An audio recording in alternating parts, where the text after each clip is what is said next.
Welcome to Daily Lenten Reflections for Wednesday of the first week of Lent. Today we shall reflect on the theme, Not Distancing Ourselves from God. Today we read from the prophet Jonah.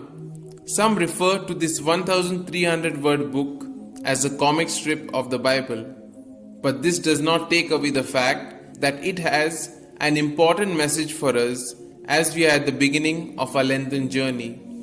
Like other prophets, Jonah was first called by God. Some of God's prophets had their moments of reluctance in responding to the call, but Jonah wins the prize. Jonah simply could not believe that God loves both the Israelites and the Ninevites. Preach penance to the pagans, announce the possibility of salvation to non-Jews.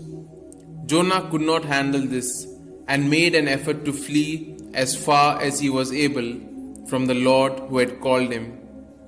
Jonah eventually preaches, the Ninevites are converted and God spares the city. The book of Jonah tells us much about God than it does about Jonah. The message is about how good God is and how loving God is. All men and women can come within the embrace of a caring God. People in many countries of our world, including our own, think about God in an extremely narrow way. We live much of our lives creating God in our own image.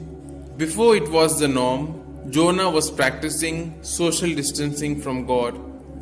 Jonah really loses track of who God is.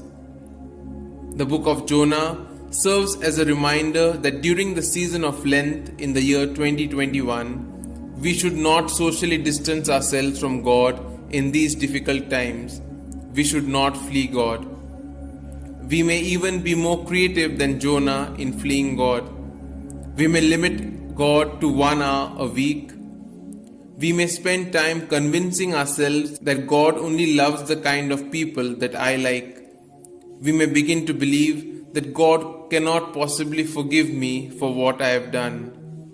There are multiple ways of fleeing God, but if we find ourselves running this Lent, let us make certain that this merciful and loving God is running alongside us.